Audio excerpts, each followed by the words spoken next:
Հարգելի գործընկերներ, վաղվանից սկսվում է ազգային ժողովի հերթական ընտրությունների քարոզարշավը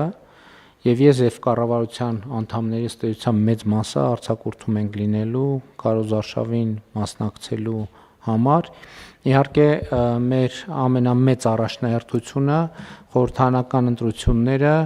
ժողովրդավարության միջազգային ստանդարտներին համապատասխան անցկացնելն է, ապահովելու Հայաստանի Հանրապետության քաղաքացիների ազատ կամ արտահայտությունը եւ բացառելու ընտրողների կամքի վրա ապօրինի ազդեցությունները եւ իհարկե մինչ այս պահը մեր իրավապահ մարմինները ահռելի աշխատանք են իրականացրել, բայց նաեւ պետք է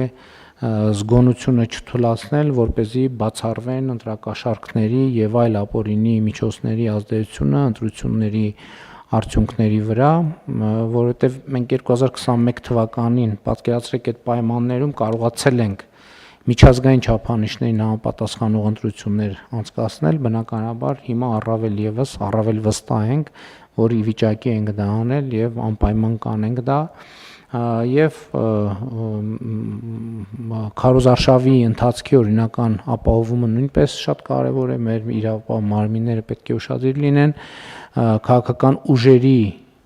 քարոզարշավի համար բնականոն պայմաններ ստեղծելու առումով բնականաբար Հայաստանում վաղուց արդեն փակված են դահլիճների, հրապարակների հասանելիության հետ կապված խնդիրները, այդպիսի խնդրեմ ինձ հայտնի չի ընդհանրապես, անկեղծ ասեմ, եթե որևէ մեկին հայտնի է թող ասեն, բնականաբար այդ խնդիրները կլուծվեն, բայց ես բացառում եմ, որ ինչ-որ որևէ միտումով որևէ դահլիճի սահմանափակում լինի, ամեն դեպս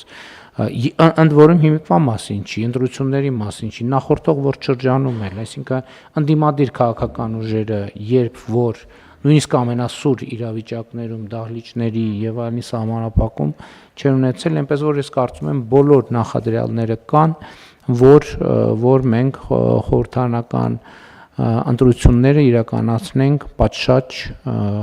մակարդակով համապատասխան ժողովրդավարության բոլոր կանոններին եւ ստանդարտներին ապահովելու համար Հայաստանի Հանրապետության քաղաքացիների կամքի ազատ արձանագրումը եւ այդ կամքի արտահայտումը եւ իհարկե մտքերի, գաղափարների, ծրագրերի մրցակցությունը ի նպաստ Հայաստանի Հանրապետության եւ նրա ժողովրդի